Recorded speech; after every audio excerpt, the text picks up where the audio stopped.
Chers frères et sœurs, nous vous remercions. Nous vous saluons n'importe où vous vous trouvez. Nous prions le Seigneur créateur du ciel et de la terre de vous assister, de vous aider parce que vous avez la volonté d'écouter sa parole. Et l'effort que vous fournissez, vous achetez des unités afin d'écouter la parole de Dieu. Le Dieu créateur du ciel et de la terre n'oubliera jamais vos efforts. Il ferait en sorte que vous ne travailliez pas en vain.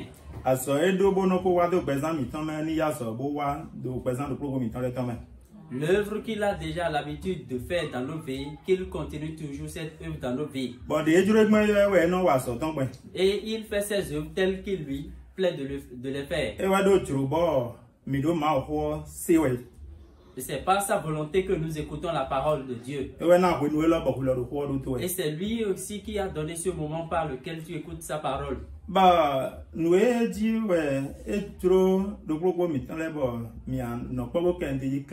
Et ce sur quoi nous allons nous entretenir un temps soit peu. C'est Jésus-Christ qui a dit quelque chose. Il a posé une question aux hommes. Il dit, s'il revient, est-ce qu'il verra la foi sur la terre? Luc 18, verset 8. Et on va nous lire ce verset. Luc chapitre 18, verset 8. Luc 18, verset 8. Je vous le dis, il leur fera promptement justice. Mais quand le Fils de l'homme viendra, trouvera-t-il la foi sur la terre? Amen. Dieu nous assiste. Amen. C'est Jésus-Christ qui se gêne pour son peuple.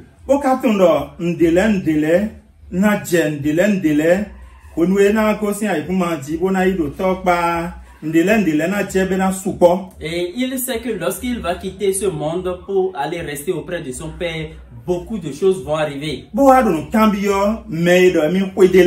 Et il est en train d'interroger ceux qui prétendent le suivre. Et c'est une question envoyée à tous les hommes. Et il demande, s'il revenait sur la terre, est-ce qu'il verrait la foi sur la terre? Et là, lorsque j'ai lu ce passage, la question que je me suis posée moi-même, c'est que, et toi aussi tu vas te poser cette même question. Est-ce au marché qu'il ira trouver la foi sur un arbre ou bien dans un champ? Est-ce sur la terre qu'il va rechercher cette foi? Parce qu'il s'exprimait en disant, est-ce que je verrai la foi sur la terre lorsque je reviendrai? Et nous qui sommes les créatures de Dieu, la foi nous concerne. Et c'est nous qui devons avoir foi. Donc lorsqu'il reviendra pour chercher la foi, il va s'adresser uniquement à la créature humaine qui lui appartient. Il ne va pas cesser de faire les œuvres qui le concernent. Luc chapitre 18, verset 7. Luc 18, verset 7 pour mieux comprendre. Luc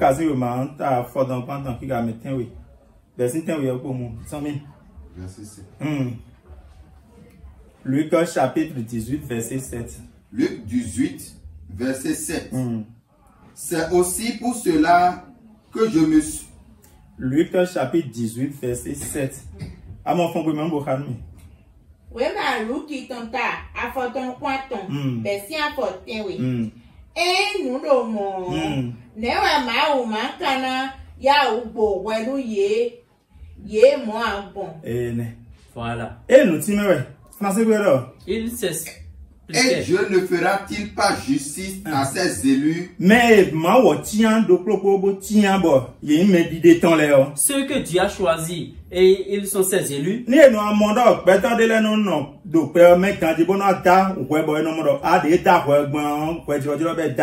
Donc si on constate que au sein de nous, êtres humains, il y a des gens qui font justice, Dieu, le créateur du ciel et de la terre, nous qui l'a choisi et nous sommes ses enfants, est-ce qu'il va nous laisser pour autant?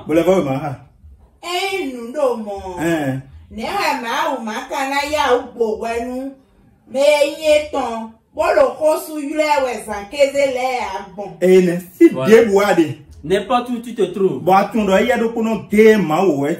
et tu sais que c'est lui seul Dieu qui existe, et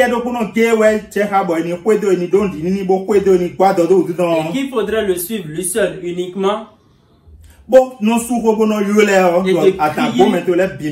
crier, de l'implorer lorsque tu es confronté à des difficultés. Est-ce qu'il va te laisser t'abandonner? C'est une question qu'il t'a posée. Et il dit non, jamais.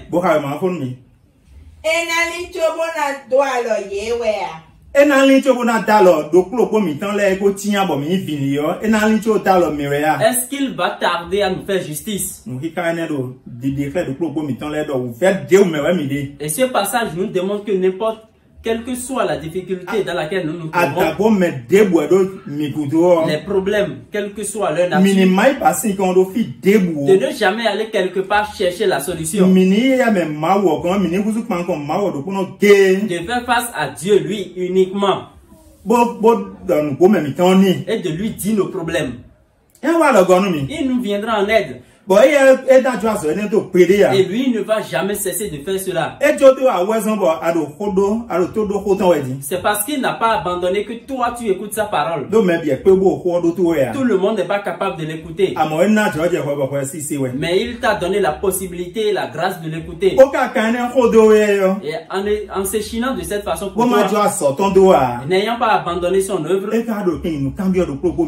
il pose cette question à tout le monde. S'il revenait, parce qu'il reviendra obligatoirement, que quand il va revenir, est-ce qu'il va trouver la foi sur la terre? Et cette période dans laquelle nous nous trouvons, et chacun de nous doit réitérer cette question dans son cœur. À cause de ce malheur qui nous arrive dans le monde actuellement, nous n'arrivons plus à nous rassembler dans un lieu de culte, soi-disant écouter la parole de Dieu. Et s'il en est ainsi, et si Jésus-Christ revenait, est-ce la fin? C'est fini? Est-ce qu'il verra la foi sur la terre? Est-ce qu'il verra les croyants? Est-ce qu'il verra encore ceux qui sont ses fils?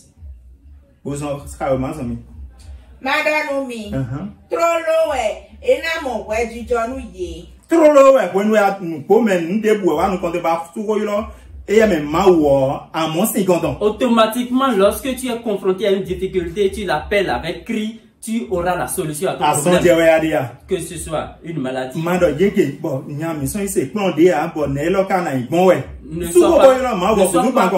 Ne sois pas troublé en te disant mais comment est-ce que je vais faire? Non, faut crier à Dieu, faire face à Dieu.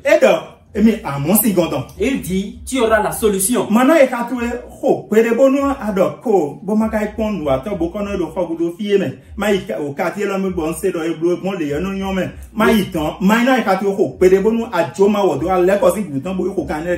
Ne doute point de Dieu à ce que ta conscience te dise, avec cette maladie, il faut que j'aille voir un charlatan ou bien un guérisseur ou bien quelque part où tu pourras te rendre pour trouver le salut. Non. Dieu, Jésus-Christ demande s'il revient sur la terre, est-ce qu'il verra la foi sur la terre? Et toi qui avais l'habitude de dire non, demain c'est dimanche. Et non, dans 3 jours. Dans 4 jours. Non, je ne veux plus commettre d'adultère ni de fornication. Et dès mon retour de l'église, je vais faire ces plans-là après. Et il n'y a plus de dimanche pour toi. Jésus-Christ te demande, lorsqu'il viendra sur la terre, est-ce qu'il va trouver la foi? Parce qu'il a fait toute l'œuvre.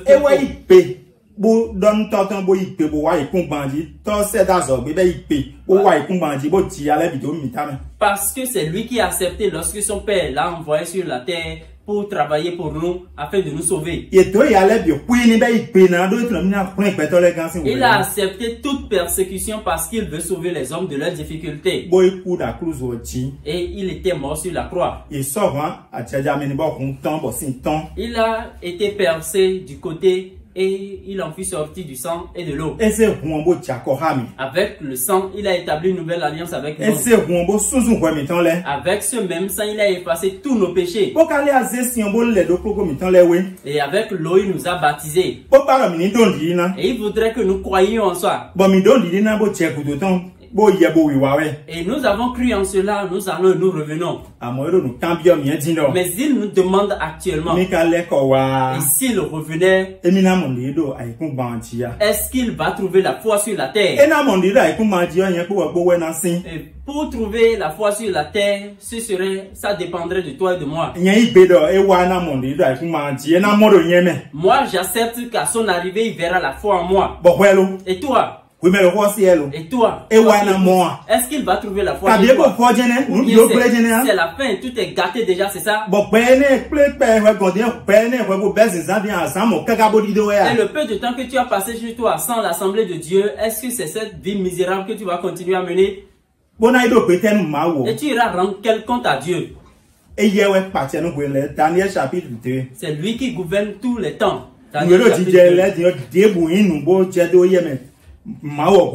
Rien ne se passe excepté la volonté de Dieu.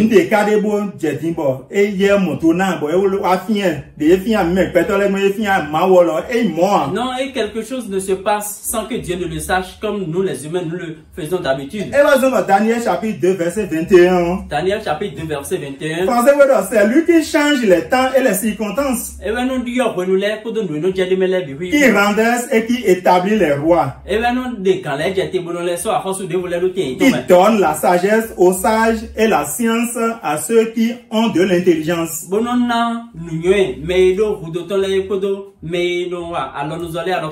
Version Louis II et c'est la version Louis II qui nous l'a dit. Oui, ma Daniel Tontawe, version pour Konukulopo. Nous disons, nous même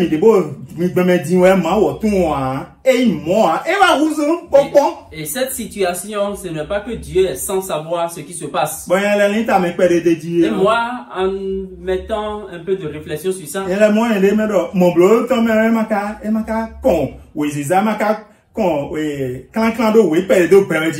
et n'est-ce pas que dans ça, dans ce qui se passe, il nous a permis d'avoir un peu de sainteté sur la terre. Pourquoi est-ce que je m'exprime de la sorte? Va voir, qu'on a dit à certains, on a imposé le confinement dans certains pays.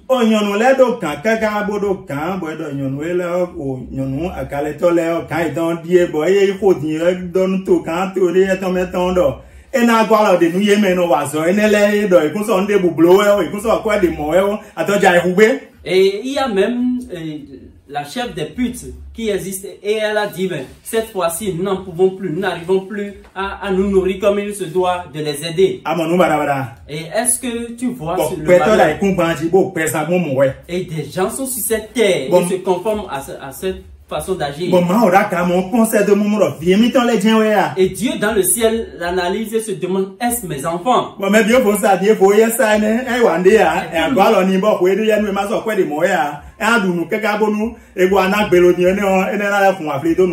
personne n'a travaillé et celle-là demande à ce qu'on les assiste pour que dans cette période, elles puissent se nourrir et à la fin, elles vont continuer leur comportement mauvais.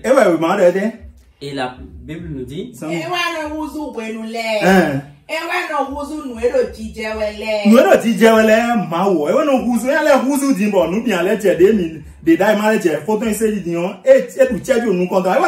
Et c'est Dieu qui renverse toutes les situations. S'il lui plaît maintenant de le faire, il va le faire. Nous allons commencer par écouter la parole de Dieu comme nous le faisions auparavant.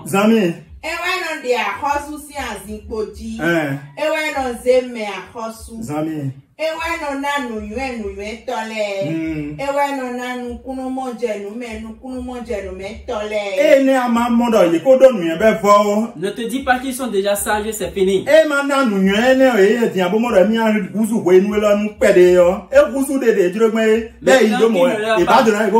Donner l'intelligence de trouver la solution, il a juste renversé un peu la situation. Ils sont en train de faire par toutes les manières, mais ils n'ont pas encore trouvé de solution.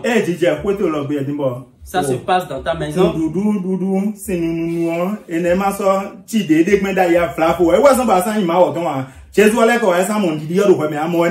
Est-ce parce que tu n'arrives plus à trouver à manger comme auparavant? Jésus-Christ, dès son retour, ne va-t-il plus trouver la foi chez toi? Et il te demande, à cause de cette petite situation, est-ce la fin de ta foi, c'est fini? Et tu es devenu violent dans la maison, tu te disputes à tout bout de champ.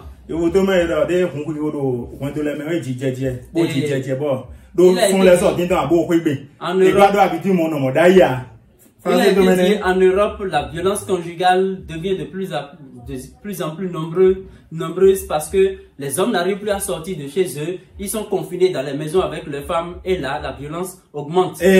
Voilà. La femme se bat avec son mari et le mari aussi avec sa femme. Et cette situation est venue pour analyser les foyers qui demeurent, qui sont stables.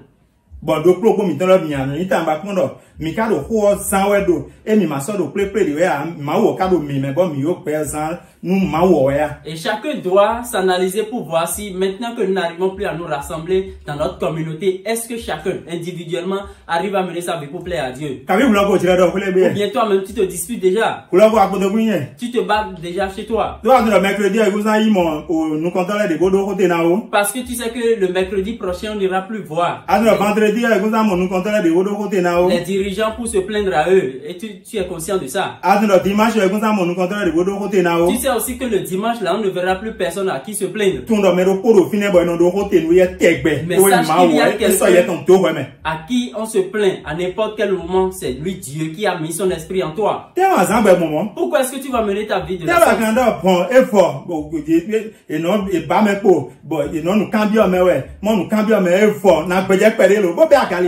Pourquoi est-ce que tu vas commencer par forniquer parce que on n'arrive plus à te voir, personne ne te questionne à propos de la vie que tu mènes? Comment? Pourquoi? Pourquoi est-ce que tu vas commencer par voler? Pourquoi est-ce que tu vas maintenant te battre parce que quelqu'un t'a offensé?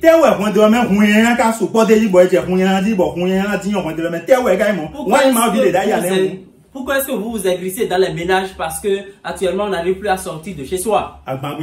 C'est une charge lourde. Matthieu 11, verset 28. C'est pour cela que Jésus-Christ a dit, Matthieu 11, 28, Jésus-Christ a dit, venez à moi, vous tous qui êtes fatigués et chargés. Tu es fatigué. Et tu es chargé. C'est difficile. Le seul à qui il faut faire face, c'est Jésus-Christ. Il a dit, venez à moi. Vous tous qui êtes fatigués de porter vos fardeaux. Tu es fatigué, on ne te décharge pas. Et je vous donnerai du repos. C'est chez lui qu'on trouve le repos. Il n'y en a nulle part. Et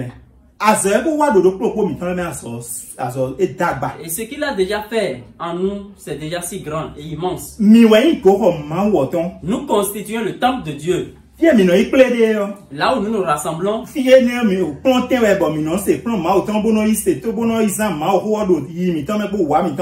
lieu, c'est un lieu d'enseignement. Va dans ce lieu pour écouter la parole de Dieu et individuellement mener ça avec Dieu. Mais maintenant, la façon dont tu utilises le temple de Dieu, 1 Corinthiens 3, 1 Corinthiens 3, verset 16. Verset 16.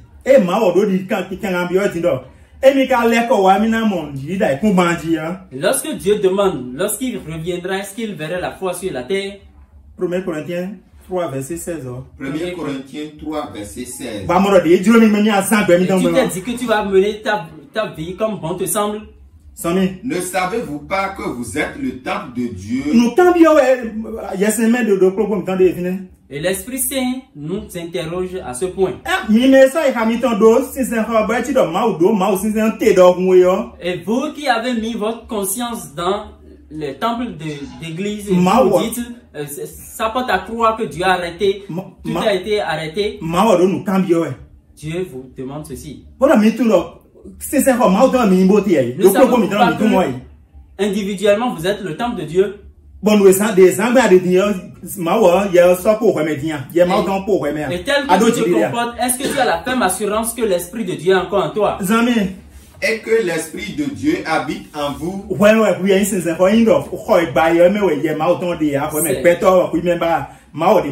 C'est toi le temple, ce n'est pas la construction, le bâtiment qui est debout, mais c'est toi que Dieu veut, toi le temple. Si quelqu'un détruit le temple de Dieu,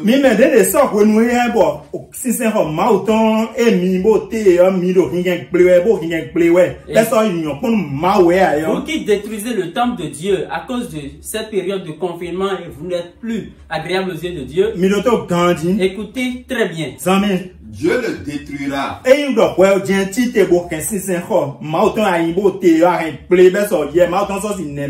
Et si tu détruis le temple de Dieu à ce point que l'Esprit de Dieu n'arrive plus à demeurer dans ce temple, si tu détruis ce temple,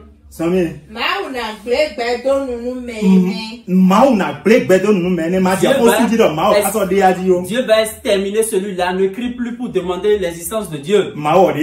Dieu existe toujours. 1 Thessaloniciens chapitre 4 verset 1er. 1 Thessaloniciens 4 verset 1er. 1 Thessaloniciens 4 verset 1er. Au reste, frères, puisque vous avez appris de nous comment vous devez vous conduire et plaire à Dieu, et que c'est là ce que vous faites, nous vous prions et nous vous conjurons au nom du Seigneur Jésus de marcher à cet égard de progrès en progrès. Vous savez en effet... Oui, ma Thessalonique nous l'attend. Nous comptons taïne. Merci encore nous comptons. Bonado fois non vilemi. Mi comprend les mi na zangbe mi tombon. Bon enayo ma ou nous kume on mi. Quoi na vivons nous et le sentiment de propos mi temps les d'autres. Dès mi na zangbe mi tombon enayo ma ou kume on mi debout. Ma vie debout so de dimbron tout on nous a déjà, la Bible est en train de nous dire que tout ce qu'il faut savoir, nous le savons déjà et nul ne l'ignore.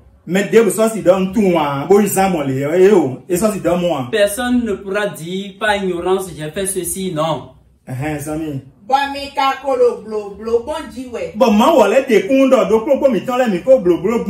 Et Dieu témoigne que chacun de nous le faisons déjà. Nous le faisons certes.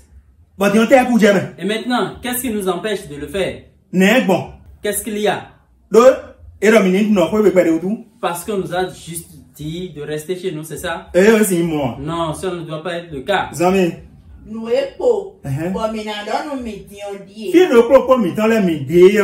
Partout nous nous trouvons chacun de nous.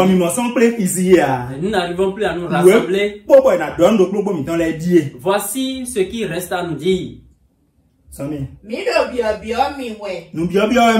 C'est une demande. Parce que personne ne te nul n'est au-dessus de toi. Mais le Dieu qui a créé le ciel et la terre est au-dessus de toi. Et il te demande quelque chose.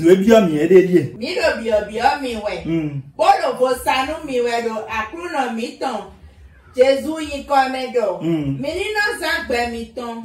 Bonu enile nyonde di rumon. Ene mini que nous tout ne doit y kame.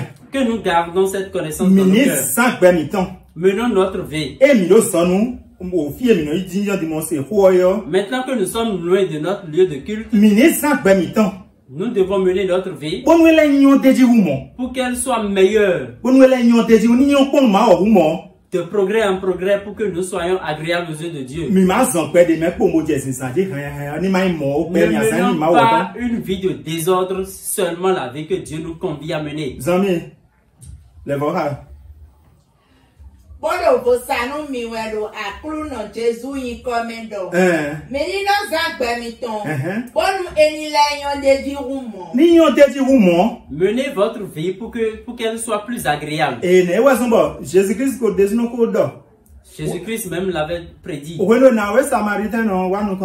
Lorsque la Samaritaine était venue devant lui,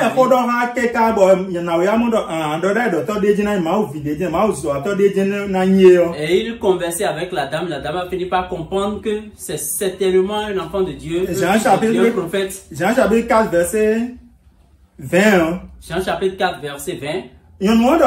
La femme dit: nos pères ont adoré sur cette montagne. Et vous vous dites que le lieu où il faut adorer est à Jérusalem.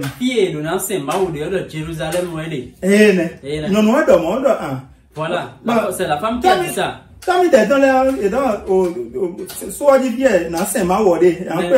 Nous, nos pères, ont dit que c'est sur cette montagne qu'il faut adorer Dieu. Mais vous, vous dites que c'est à Jérusalem. Et Jésus-Christ a dit: femme, crois-moi, l'heure vient où ce ne sera ni sur cette montagne ni à Jérusalem que vous adorez le Père. Verset 23. Et le verset 23 dit: nous dit ce que Dieu veut de nous aujourd'hui. Mais l'heure vient. Et elle est déjà venue où les frères adorateurs adoreront le Père en esprit et en vérité. Car ce sont là les adorateurs que le Père demande. Mais nous l'école des fidèles du Christ de et c'est ce que l'école des fidèles du Christ a l'habitude d'enseigner à ses fidèles. Nous n'avons pas d'assurance en quelque chose qui nous permet d'adorer Dieu. Et nos confrères qui adorent Dieu avec nous,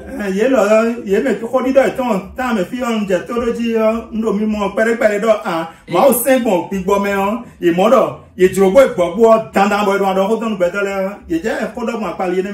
j'ai constaté que beaucoup parmi eux ont commencé par parler à propos de l'adoration de Dieu en esprit et en vérité. Voilà l'adoration de Dieu en esprit dont on parle. Le baptême que tu as reçu, ce n'est pas un être humain qui te le fera, mais c'est Dieu. Maintenant qu'ils n'ont plus l'occasion de se rassembler et de le faire, ils se sont dit maintenant qu'il y a sûrement un esprit dans le ciel qui pouvait le faire pour les humains. L'école des fidèles du Christ avait déjà enseigné tout ça à ses fidèles. Que l'œuvre qui nous a été accomplie, c'est en esprit. Et tu l'écoutes. Et il te demande. Jésus-Christ te demande, lorsque je reviendrai sur la terre, est-ce que je verrai la foi? Moi, avec assurance, je dis que la foi sera trouvée en moi. Et toi aussi, avec assurance, tu dois te dire qu'à son arrivée, il te trouvera dans la foi.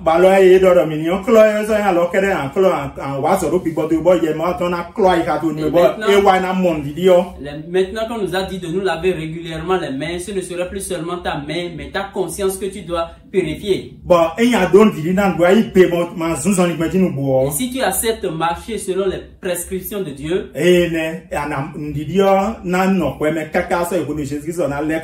la foi demeurera en toi jusqu'à l'arrivée de Jésus-Christ.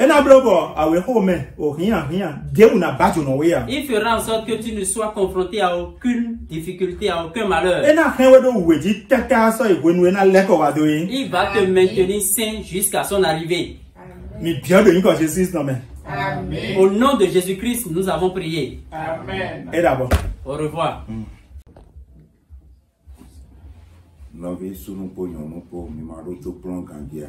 Chers frères et sœurs, est-ce que vous avez écouté l'enseignement?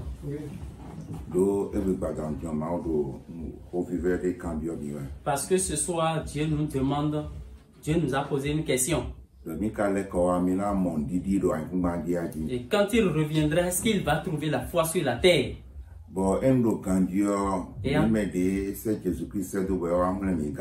Et en temps normal, nous qui avons reçu l'arrivée de Jésus-Christ et il nous a sauvés,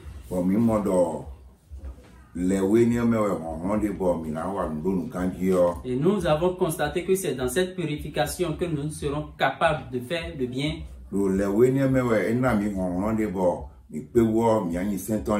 Et c'est par ce baptême qui nous a permis d'être capable de respecter ces recommandations. Toi et moi, nous devons accepter qu'à son arrivée, il va trouver la foi sur la terre. Car c'est celui qui croit en Dieu qui craint la parole de Dieu. Car c'est celui qui croit en Dieu qui utilise la parole pour mener sa vie.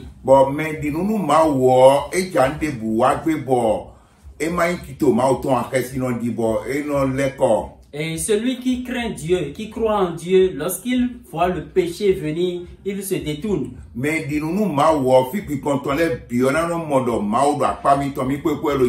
celui qui croit en Dieu, partout où il passe, il doit voir Dieu cheminer avec lui.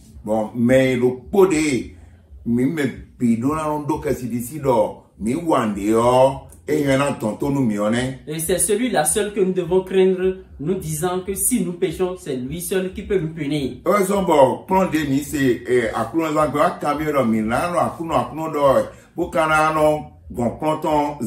C'est pour cela que le cours du dimanche nous a dit, lorsque nous disons Seigneur, Seigneur, et que nous ne faisons pas sa volonté,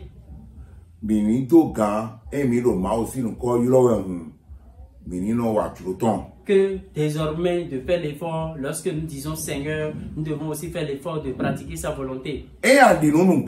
Si tu crois effectivement le temple de Dieu, tu ne vas jamais le détruire, tu vas le maintenir saint.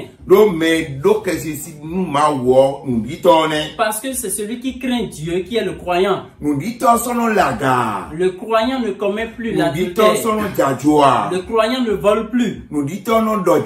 Le croyant ne se dispute point. Le croyant ne fait aucune œuvre malsaine. Et le croyant se maintient saint. Et si tu te maintiens tel que Dieu te l'a enseigné, il sera fier de toi et va se dire, celui-là effectivement croit en moi.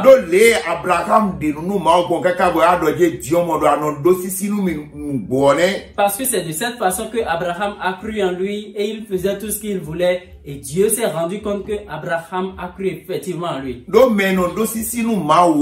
Car celui qui craint Dieu, ce n'est pas seulement en face de Dieu qu'il craint Dieu. Partout où il passe, il doit avoir la crainte de Dieu. Et il doit se rendre compte que Dieu est dans son cœur. S'il le sait de cette façon, on va le compter parmi les croyants. Ainsi, celui-là ne sera confronté à aucun malheur. Parce qu'il a dit qu'il protège ses enfants. Bien-aimés en Christ. Que chacun de nous fasse l'effort de croire en Dieu. Et que Dieu soit fier de nous. Parce qu'il nous a dit le dimanche que sa parole, qu'il a confié sa parole à ceux-là qui sont ses enfants. Parce que ce sont eux qui garderont la parole sainte. Est-ce que tu es capable de garder l'enseignement de Dieu saint? Bien-aimé en Christ, garde fermement la parole sainte. Ce qui voudra dire de mener ta vie avec l'enseignement. Ainsi, lorsqu'il reviendra, il te verra parmi les croyants. Eh bien, frères et sœurs en Christ, et c'est ce que Dieu a à nous expliquer ce soir. Et cette parole qu'il vient de nous annoncer, qu'elle grandisse dans nos cœurs, qu'elle gouverne nos consciences, cette parole, et nous ramène sains et saufs chez nous quand nous sortons. Au nom puissant de Jésus-Christ, nous l'avons demandé. Celui par qui Dieu nous a permis d'avoir le commentaire du cours, il s'appelle frère Ameteona Paul. Et le traducteur s'appelle Rufin Pogbe. Et à la prochaine.